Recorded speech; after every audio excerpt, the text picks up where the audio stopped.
Welcome back to the channel, folks. Let's get right into it. Today we're talking about something that's on a lot of people's minds, even if they don't say it out loud. It's that feeling you get when you look at the news at the economy and something just feels off. It's the elephant in the room that everyone's trying to ignore. We're going to stare that elephant right in the eye. We're going to talk about the next big crash, and not just how it might happen, but what you, me, and everyone else can actually do about it. This isn't about fear. It's about being prepared. It's about understanding the game so you don't get played. Now let's start with a number that's just wild. Right now, global debt, that's the money governments, companies, regular people owe, has skyrocketed to over $315 trillion. Think about that for a second. It's a number so big it's almost meaningless. It's like trying to count the grains of sand on every beach on the planet. This isn't just some abstract figure, it's a massive pile of promises. Every dollar of debt is a promise to pay someone back. But what happens when the people who made those promises can't keep them? What happens when that whole house of cards starts to wobble? That's the question we're diving into today. This isn't some doomsday prediction from a guy in a tinfoil hat. These are the real fault lines running just beneath the surface of our economy. Everyone feels it. The cost of everything is going up. Your paycheck doesn't go as far as it used to. The whole system feels like it's stretched thin, like a rubber band ready to snap. We've been kicking this can down the road for years, printing more money, borrowing more, just hoping things will sort themselves out. But hope isn't a strategy. We've built a global economy on a foundation of cheap money and endless credit. And the bill's coming due. It's coming. So, here's the plan for this video. We're going to follow a simple path. I call it the shock to plan approach. First, we're going to look at the shock. We'll break down exactly how a crisis could start, step by step. We'll connect the dots and show you the weak spots. Then, we'll get to the plan. This is the most important part. We'll lay out a clear, no-nonsense roadmap for what governments, banks, and you can do to protect yourselves and maybe even stop the worst from happening. No jargon, no complicated theories, just straight talk. Alright, let's get into the first major fault line. This is the big one, the foundation of the whole system, government debt. We're talking about the money countries borrow to pay their bills. For decades, the biggest economies in the world, the United States, Japan, a lot of Europe, have been running up the tab. They spend more than they bring in through taxes, so they borrow the difference by selling bonds. It's like a national credit card. The problem is, they never pay down the balance. They keep borrowing to pay off old debt, and the total keeps climbing into the stratosphere. It's a game that works until it doesn't. The whole system is built on one idea: trust. People in other countries buy these bonds because they trust governments will pay them back, especially powerful ones like the United States. The US dollar is the world's reserve currency, a massive advantage. The US can basically print money to pay debts.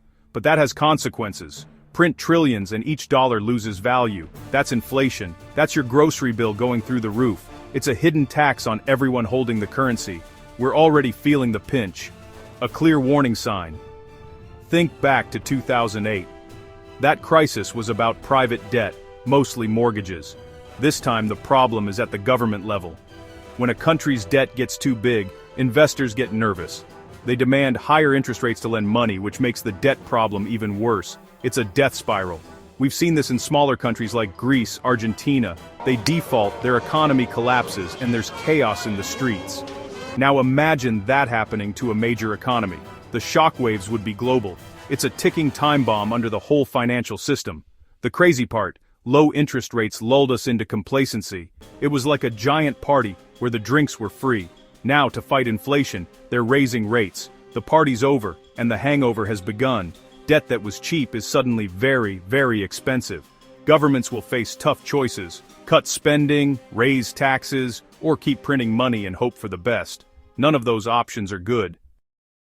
Now, let's zoom in from governments to the companies themselves. Just like the countries they operate in, corporations have been on a massive borrowing binge. For over a decade, with interest rates at rock bottom, it was almost free money. So what did they do with it? Did they invest in new factories, research and development, higher wages for their workers? Some did, but a huge number of them did something else. They borrowed billions upon billions of dollars to buy back their own stock. This move artificially inflates the price of their shares, which makes executives and big shareholders richer.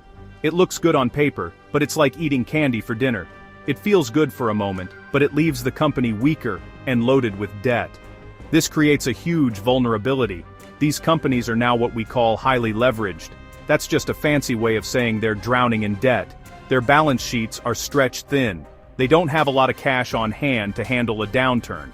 So when the economy slows down, or when interest rates go up, they get squeezed from both sides. Suddenly their sales are dropping, and the cost of paying back their loans is rising. It's a recipe for disaster. We saw this in 2008 when companies like General Motors went bankrupt because they were carrying too much debt. It can happen again, but this time to an even wider range of businesses. The problem is especially bad in what's called the leveraged loan market. These are loans made to companies that are already risky and have a lot of debt. Think of it as the subprime mortgage market, but for corporations. During the good times, investors were so hungry for any kind of return that they poured money into these risky loans, often with very few protections. They didn't really care about the quality of the borrower. They just wanted the higher interest payments. Now that the tide is going out, we're going to find out who's been swimming naked. A lot of these companies won't be able to refinance their debt. They'll start to default. When these companies start to fail, it's not just a problem for their shareholders. It creates a domino effect. They lay off thousands of workers, which means people stop spending money. They stop paying their suppliers, which causes those smaller businesses to fail. The banks that lent them the money take huge losses, which makes them scared to lend to anyone else. Credit freezes up. This is how a problem in one part of the corporate world can quickly spread and become a full-blown economic crisis. It's a fragile system, and the corporate debt bubble is one of the biggest weak points holding it all together. So, we've talked about governments, big corporations, but there's another, murkier part of the financial world we need to look at. It's called shadow banking. It sounds like something out of a spy movie. It's just as shady. These are firms that act like banks. They lend money and create credit, but they operate outside traditional banking regulations. Private equity funds, hedge funds, and other exotic financial players. After the 2008 crisis, governments tightened rules on traditional banks. That helped, but a lot of the risk just migrated into the shadows. The shadow banking system has grown to a staggering size, worth over $60 trillion globally. It's like a parallel financial universe with its own set of rules, or mostly no rules at all. They use massive leverage, borrowing huge sums of money to make big bets, and they trade in complex, opaque instruments that almost nobody, sometimes not even the people trading them, fully understands. They borrow from the big banks, they trade with the big banks, and they are clients of the big banks. They're all part of the same plumbing, and this is where the contagion happens. A crisis that starts in the shadows will not stay in the shadows. Remember Lehman Brothers in 2008? It wasn't a traditional commercial bank. Its collapse nearly toppled the global economy because it was so deeply interconnected with everyone else. Today, there are dozens of firms that could be the next Lehman. If a major hedge fund goes bust, the losses ripple outward. If a private credit fund that's been making risky loans goes bust, the losses ripple outward. The big banks that lent them money take huge hits. They panic. They stop lending to other firms, and they stop lending to each other. That's how a liquidity crisis starts. It's a classic panic. It's like a crowded theater, somebody we indi embursarbambris. Indi wing prow for d.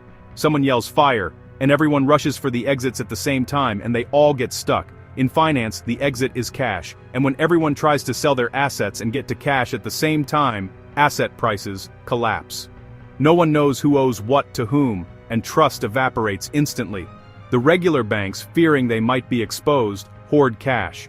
They stop lending to small businesses. They stop lending to regular people. The flow of credit, the Forstan, Wantron and Malin, the lifeblood of the economy, stops. And that's how a problem that starts in a dark, unregulated corner of finance can plunge the entire world into a deep recession. Thanks for watching. Subscribe the channel for more informative content.